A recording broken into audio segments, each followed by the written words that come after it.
Chapter 160. The War. Foot Soldiers. The hot swell of power in Remus's body did not dissipate as quickly as it had before, perhaps simply because it was always there, only now he knew how to tune into it. Or maybe it was a defense mechanism, because instinct told him what was coming next. Everyone in the crypt could feel it. A few of them stood up anxiously. Livia closed her eyes and sighed with pleasure. The heavy, swift footsteps echoed through from the church above. Adrenaline flooded Remus's body as the concrete slab covering the entrance of the crypt was pushed aside. Greyback descended. He looked different from before. He was not on the defensive now. He was smiling.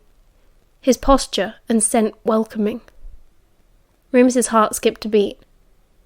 Greyback smiled, his eyes dark and secretive as the forest. "Remus Lupin," he said, "I think it's time for a chat." Remus nodded, awestruck. Greyback nodded too, still smiling, then turned and began to climb the stairs again. Remus followed without even glancing back. Finally, this was his chance. To do what, he didn't know yet. All Remus knew in that moment was that his father had come for him, and he was elated. The air grew fresher and cleaner as they surfaced in the ruined church, and Remus breathed in deeply, closing his eyes. It was close to evening, cool and quiet. Under the dimly lit clouds around them, the forest was transforming from day to night, the nocturnal creatures yawning and stretching and creeping out of their holes and tunnels. Greyback led Remus up the aisle of the church, through the arched exit, and they walked, not very far, through the slender beech staplings, past sturdy English oaks, down a narrow hidden path which led to a kind of cave at the base of the hill, a den. Without looking back, Greyback entered, stooping only slightly at the entrance before straightening up as the mouth of the den opened up wider and higher than Remus could have anticipated from the outside. He followed, because there was nothing else to do. Inside it smelt like home, earth and forest and meat and wolf. Though there was no natural light source, as soon as Greyback entered, a series of torches along the walls of the den lit themselves, creating a cosy, welcoming space. There was even a fire with a pewter cauldron hung over it, brimming with something that smelled thick and savoury. A wooden table beside the fireplace was laden with food of all kinds, freshly killed and skinned, bowls of nuts and berries, mushrooms, nettles and bread. The sides of the cave had been carved into shelves and hollows full of books and scrolls. There were a few wooden stools scattered about, and Greyback gestured that Remus be seated. Remus sat, staring about. Further back, hidden in the shadows, he could smell a bed, or at least the place Greyback slept. More distracting, though, was the smell of the stew. Remus had taken most of his meals cold over the past week and a half in the dark. The delicious smell of a hot meal threatened to overwhelm him. He watched his captor take a porcelain bowl from the shelf and ladle a small portion of stew from the cauldron, then pick up a spoon and carry it over to him. Greyback handed him the bowl, and Remus took it, still unable to take his eyes off Greyback. His shape filled the entryway, hard, muscular and unmoving.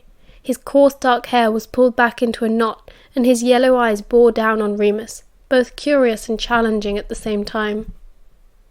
Despite his larger-than-life demeanour, there was also a quietness about him that Remus had only seen in wild animals. A still silence which promised something more sinister, like a spring-loaded trap. Greyback took a seat opposite Remus, hands on his knees, and nodded at the bowl of stew warming Remus's hands. "Eat," he said. Without hesitation, Remus did not yet know whether he was following orders because he had to, or because he wanted to. He scooped up some stew and put the spoon in his mouth. He could have cried. It was the most delicious thing he'd ever tasted, hot and full of flavour. Some kind of dark meat and rich onion. He chewed, as instructed, before swallowing hard. Greyback licked his sharp pointed teeth. "Good cub." Remus ignored him and continued to eat, suddenly starving. A poem he had once read popped into his head, like a warning. Though the goblins cuffed and caught her, coaxed and fought her, bullied and besought her, scratched her, pinched her black as ink, kicked and knocked her, mauled and mocked her, Lizzie uttered not a word, would not open lip from lip, lest they should cram a mouthful in. Of course, that was goblins. You mustn't eat food given to you by fairies or goblins. There was nothing he'd read about werewolves. But then, what had he ever managed to learn about werewolves? Greyback watched him a while longer, as though they were sitting down to supper together, old friends. He waited until Remus had almost finished eating to speak. Picked on Gaius in the end. Interesting. I thought perhaps Castor. He was being cruel, Remus answered. He's a good cub, beautiful wolf, powerful. But he has a few things to learn about leadership. That I'll grant you. What do you think of my other children? Remus finished eating. He swallowed and sucked on the spoon thoughtfully before setting it back into the empty bowl. He looked Greyback in the eye. I feel sorry for them. Sorry? For the way they live. There's no dignity in it. Greyback's eyes gleamed. Dignity. What a delightful creature you are, Remus Lupin. Yes, dignity. That's exactly the word, exactly. Greyback was stroking his beard thoughtfully. It is a temporary situation, of course. When this war is won, Remus said steadily, werewolves will be more hated and feared than ever before because of what you've done, because of your crimes. Greyback tossed his hair and laughed, showing long yellow teeth. Truly delightful cub. I worried that so long in that cell might have softened you, but... Greyback raised a bushy eyebrow, and Remus felt an unpleasant ringing inside his brain, as though someone was swirling their fingers through his thoughts. He screwed up his face, and Greyback gave a low chuckle. No, still unbroken. My good, strong cub. Remus stared at him. The wriggling sensation stopped. You mean... he breathed. You didn't want to break me? Of course not, Greyback spat scornfully. Is that what you think? Are these vile lies spread about me?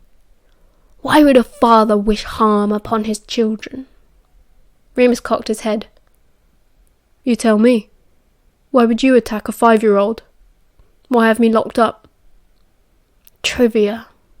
Greyback waved a long-nailed hand dismissively. These are not questions you want answers to. Do not pretend. How do you know what I want? Remus felt his temper rising and struggled to keep it under control. He tried to hang on to the feeling of power he'd taken from Gaius, to soak up the magic he could feel in the earthen walls of the den. I know everything about you, Remus Lupin. He looked at him with razor-sharp eyes once more, and Remus felt that unpleasant shuffling through his thoughts. No, that's not fair. Remus shook his head, trying to build a wall up against Greyback. You're using legerdemacy. Ha! A wizard's trick. Wolves do not read minds. Wolves see souls. It sounded like the same thing to Remus. Greyback's lips curled into a wicked smile once more. No, Remus Lupin, it isn't the same. One can change one's mind after all. Remus might sympathize with his packmates one day, and revile them the next. That is the mind. But Remus Lupin's soul... Greyback closed his eyes and inhaled, as if Remus smelled particularly delicious. Stop it! Make me. Remus tried. He tried very, very hard, forcing the magic within him back out, through his eyes, through his thoughts. It seemed to work. His mind calmed, and Greyback leant back, looking pleased. Remus was so confused now. He did not want to please Greyback, not ever.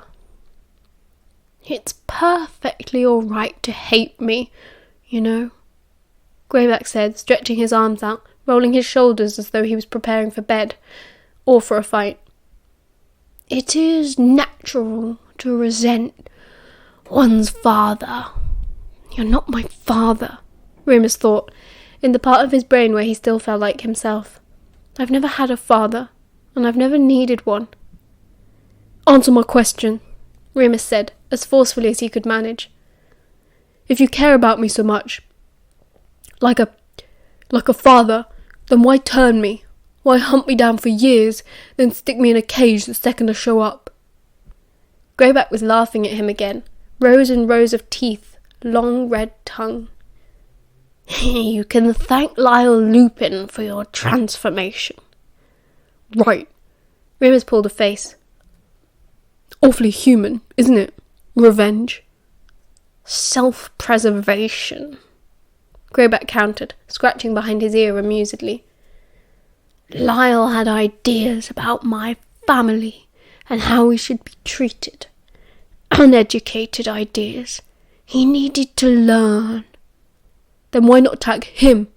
Because he was weak, Greyback hissed. I could smell it on him. No backbone at all, a hypocrite. And I was proved right. A better man would not have abandoned his pup and his bitch. Though perhaps I ought to thank him. He destroyed himself before any of that weakness could creep into you. He licked his lips. It's become my motto. Get 'em young, grow 'em strong. Remus felt like throwing up. He hated Greyback so fiercely, it was as if his insides had turned to bile. If you believe that, he carried on, stoically, mouth full of saliva, making his words thick and sloppy, then why wait so long to find me? You could have snatched me out of the home at any time. I considered it. Greyback nodded, tilting his head thoughtfully. I took Olivia when she was barely speaking, Castor and Gaius when they were tots, but you were a different case. Dumbledore had his paws all over you before Lyle was even in the ground. I knew what the old codger was thinking. His own pet werewolf, his own tamed beast, all trained up and given a head full of wizard tricks and wizard lies. An educated monster. He licked his lips lavishly. I knew all of this, and I thought, why not let the cub come to me when the time was right? Let him learn all that he can learn of the wizarding world, and we shall see then which side wins out. Side? You mean you or Dumbledore? Nurture or nature? Greyback sniggered. Remus recoiled, disgusted. So I'm an experiment? In a manner of speaking. Remus finally tore his eyes away, unable to stare into Greyback's laser-beam gaze any longer. His eyes caught on the bookcase to his right. They were all classics. The Strange Case of Dr. Jekyll and Mr. Hyde, The Island of Dr. Moreau, The Count of Monte Cristo. And the cage? He asked shakily, staring at the gold lettering on each leather-bound book. Was that part of the experiment? It was clear that you had grown too reliant on the tricks Dumbledore taught you, Greyback said, as if it was all perfectly reasonable. You are confined only as long as necessary to ensure that your true gifts were strong enough to shine through. And they were, cub. Look at you now, just blistering with power. Remus looked up at him, finally, meeting those wolfish yellow eyes once more. Fine then, if he was so powerful he could use it. Burning with bitter acid hatred, Remus pushed out once more, focusing as sharply as he could on Greyback's body. Make him weak, make him hurt. Greyback straightened his back in his stool and closed his eyes, grinning as though Remus was caressing him, not firing every foul thing he could. Then the werewolf raised a hand, and Remus saw that it was trembling, very slightly. Still, Greyback was incredibly powerful, and Remus could feel his own magic countered and blocked. Worth a try. "Very good, Remus Lupin," Greyback said, after a long time, his voice a little more hoarse than it had been. "Very good, cub," he sighed. "Enough for tonight, perhaps. We'll speak again." Remus stood quickly, feeling as if all of this time he'd been weighed down to the stool, and now the weight was gone. "One moment!" Greyback rose as well, and pushed past Remus into the shadowy sleeping chamber behind him. He returned seconds later with a large fur. He handed it to Remus. "A gift, cub. Welcome to the pack." Remus took it and held it over one arm cautiously. It was beautiful, the soft fur silver and black under his fingers. Can I go?" he asked, glancing at the den mouth, now unguarded and open. He was suddenly nervous. "Of course. You know the way back. You are not in the wizard world now. You are free. Go where you please, return to the pack, or else, if you prefer, to sleep here." His face turned hungry again, his smile mocking, as he stepped aside and gestured towards his own bed. Remus's stomach turned again, and he backed out of the den as quickly as he could. He stood outside by himself for a long time, the thought of evaporating, of getting out of there as fast as he possibly could, going home to Sirius and London and his friends, occurred only fleetingly. Night had fallen over the forest. Remus breathed in the lovely air and looked up at the fine lights of the sky. Owls swooped overhead, on the hunt for prey. Foxes crept through the underbush. Moles ploughed through the soil beneath his feet. He felt as much a part of this place as they were, a natural creature coming to life. A cool breeze rustled the leaves above him, and he shivered. Without thinking, Remus pulled the fur cloak over his shoulders, wrapping it tight around himself. It felt good, like a second skin. He breathed and exhaled once more to savour the peace and quiet of being alone. Then he turned away from the den and returned to his pack. Things changed after that, of course. By the time Remus returned to the pack that evening, he already had a new place in the hierarchy. Gaius had been freed from his prison, and he did not meet Remus's eye, did not challenge him, just slunk away to his corner. Livia made it clear that Remus now outranked Gaius by approaching first and stroking his new fur, purring with joy. "Beautiful," she said. "Beautiful." And when it came time to settle in and sleep, Remus had his pick of anywhere he liked on the crypt floor. This had to be a carefully thought-through decision. Sleeping beside Livia, the alpha bitch, what was that saying? It would certainly tell Gaius exactly where he stood.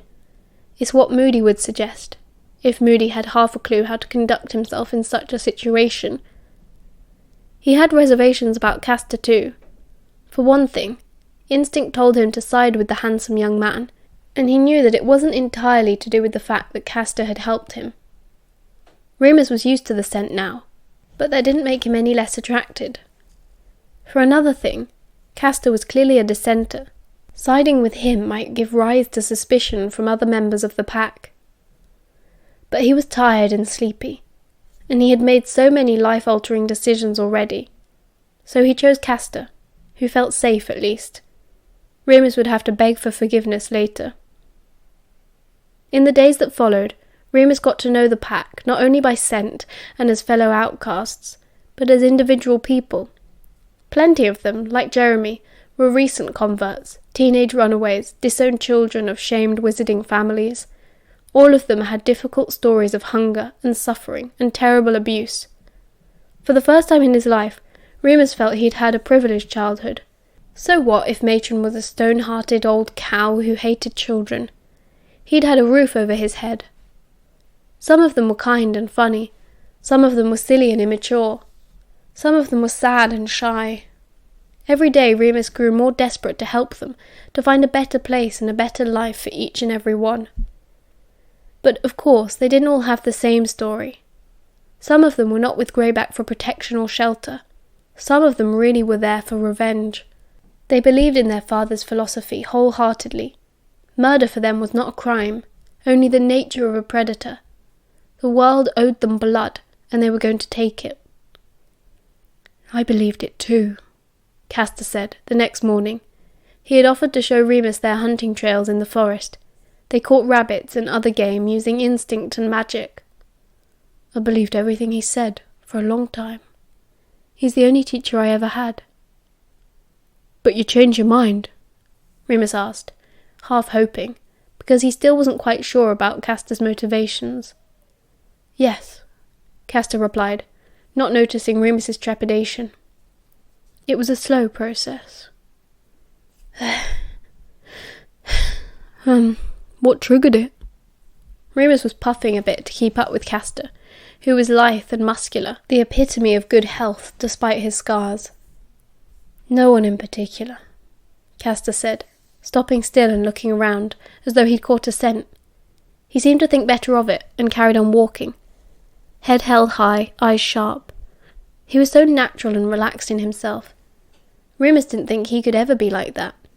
It vaguely reminded him a lot of Sirius. Except, of course, Castor talked a lot less. You really had to drag answers out of him. Nothing in particular, Remus panted. Something must have... Books, Castor said, striding ahead, on the trail of something. Books? Father encourages us to educate ourselves, to develop independent thoughts, and I did. It is the way of nature to rebel against one's father. That sounded eerily like Greyback. Castor often did that. They all did. They spoke with one voice, and it was always his. But if he encourages that, then why haven't more of the others? I said we were encouraged, not forced, Castor said, a small ironic smile playing on his lips. Oh, Remus said. He remembered Livia quoting Plato to him. Being educated didn't mean you came to all the same conclusions. I listened to what you said too, Castor said finally, when I was trapped by the Dryad in Scotland. I knew you were my enemy, but I did not want to harm you, and then I realized I did not want to harm anybody. I think we can live in peace, away from mankind, as other creatures have learnt to. Is that really what you want? Castor put a hand out quickly and crouched low. There was a rabbit not 5 feet away. Remus held his breath and watched as Castor crept forward slowly, whispering a calm incantation. Then he reached the creature.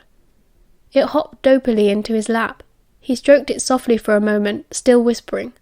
Then he broke its neck. Remus wanted to be disgusted, to feel sorry for the rabbit, but he could already smell the blood, and his stomach growled. Castor smiled at him, greyish eyes lighting up. He held out the rabbit, blood sliding down his wrist. For you, Remus Lupin. Remus was flattered. Jeremy showed Remus some of the pack's gathering techniques, which basically amounted to theft. There were towns around the outskirts of the forest, and all they needed to do was apparate there and find an empty house, which could be done by scent. They were standing in the bedroom of one such house when Jeremy spilled the whole truth about the pack's part in the war. If Remus hadn't been bothered by a rabbit being unceremoniously slaughtered in front of him, then burgling a house wasn't going to curl his hair. In fact, it brought back a few fond memories of his criminal youth. Still, he didn't really participate, just nosed through the clothes in the wardrobe while Jeremy searched for jewellery in the dresser. The way I see it, Jeremy said cheerfully, Greyback might be a bit full of himself, a bit high and mighty, but he's done a lot for me, and plenty others. He cares more than anyone else has since I got this bloody bite. Have you done any of this self-educating stuff? Remus asked casually. Not for me, Jeremy said. Never much into reading, preferred Quidditch. Ugh, pearls, Jeremy tutted, lifting a knot of them out of a green velvet box. Hate the way they feel in your hands. Mother always wore them. Pureblood heirloom. You're a pureblood? Remus turned around, mildly surprised. Nah, mother is. Dad's a mix. Doesn't mean much anymore. I'm worse to them now than a mudblood. Bastards. He slammed the drawer shut angrily. That's one of the things Greyback's right about. They deserve what they're getting. Who does? The purebloods. What do you mean? Remus knew he sounded stupid, but he was genuinely confused. He had always been told that some of Voldemort's greatest allies were the pureblood houses, that it was the half-bloods and the muggleborns who he targeted. He said as much to Jeremy. Oh yeah, Jeremy nodded. We've done 1 or 2 of those, but most of the time we were really a scare tactic to keep the old families in line. Remus pressed for more information, and Jeremy, who had been eager to do anything he could for Remus ever since the Gaius incident, was all too happy to elaborate. Voldemort was using the werewolves as little more than hired muscle. If any of his influential wealthy supporters started questioning him a little bit too much, started having doubts, then all it took was a visit from Fenrir Greyback and a few of his mad feral alacoids to get everyone back onto the same page. Seen loads of mansions lately. Jeremy cackled with laughter. He caught the look Remus was giving him. Oh, what? I told you, they deserve it. They shouldn't have gone over to his side in the first place. Wait, so you don't even support Voldemort? Remus gaped at him. Of course not. He's a right weirdo. Scares the shit out of me, to be honest. But I didn't choose this side. It's just the hand I got dealt. But if you did have a choice, There is no choice, Remus Lupin. Jeremy said fiercely, that voice coming out of his mouth, which wasn't his own. There is the pack. We can trust no one else. You must get used to it if you want to be one of us. And that was as far as he could get with any of them. After a certain point, they all reverted back to the same old script. Greyback was their leader, and even if they did not agree with him in everything, most of them felt indebted to him and trusted him before anything else. By daylight, Remus was never sure he could really trust Castor or Jeremy, or any of the others. Even Castor, who was interested in hearing what Remus had to say, and who was determined to convince the others to withdraw from the war. It's not an easy thing, Castor tried to explain, to realise that our father is wrong. We must have no part in any wizard affairs, least of all war. It would mean splitting the pack. Can you do that? Remus asked, impressed. Castor gave a small shrug of his shoulders. Perhaps. Helpful. Remus expected to see Greyback again, now he had been fully initiated, but the Pack Father stayed strangely remote. He occasionally summoned Livia, who Remus learnt had been with him the longest, almost all of her 30 years. Remus was shocked to learn her age. She seemed at once too young and too old. Otherwise, Remus was left to his own devices. He could have left whenever he liked. That had been made clear to him. But he'd told the others in the pack that he had nowhere else to go, like them. He needed their trust, and for that they needed to be able to relate to him. So he never tried to sneak away or send a message to the Order. He wasn't even sure that it was possible, but he didn't try. He knew that he might never have this chance again. After all, it was what Dumbledore had bred him for. As far as Dumbledore and Moody and Ferox and every other adult who liked pushing Remus around their chessboard was concerned, he was exactly where he was supposed to be. And he wasn't miserable. He was lonely, of course. He longed for Sirius, like a missing limb, and he'd have done anything for a shower, a cigarette and a bar of chocolate. But the forest had begun to feel like a place he belonged. The other walls felt like family. His mission grew clearer with every day, and he knew he couldn't leave. So he stayed in plain sight at all times, and didn't speak a word about his friendships and connections back home. Friendship was different among the werewolves. Pack solidarity was everything, and Remus felt it too. Sometimes he thought he would die to protect them, even Gaius. The only feeling that had ever come close to it was when the Marauders were in their animagus forms at Hogwarts, and Remus supposed that made some sense. Sex was different with them too. Midway through the month, Remus noticed a few pack members pairing off, vanishing into the woods for an hour or so at a time, returning with that all-too-familiar scent. It was obvious what they were all doing, but no one seemed to mind or take much notice. It was just another instinct they all accepted and followed without question. The desire grows stronger as the moon approaches, Castor explained, as they lay in the crypt one night, trying to ignore the quiet grasping and fumbling around them. I've never noticed before. Remus lied, staring up at the ceiling. If you choose to mate, Caspar whispered, choose wisely. They look up to you. They'll notice favoritism. No, Remus said. I'm not. I have someone already. A human? Yeah. Then you plan to return, Castor finished. He sounded so sad about it. Remus wanted to turn and apologise, comfort him somehow, but that was dangerous territory, and he knew it. The air was already thick with lust, and he didn't know what he'd do. I have to eventually, Remus said. But I want to make sure you're all safe first. We'll survive without you, Remus Lupin, Castor returned, his voice no longer its usual calm, steady timbre. You're not our leader yet. End of chapter 160.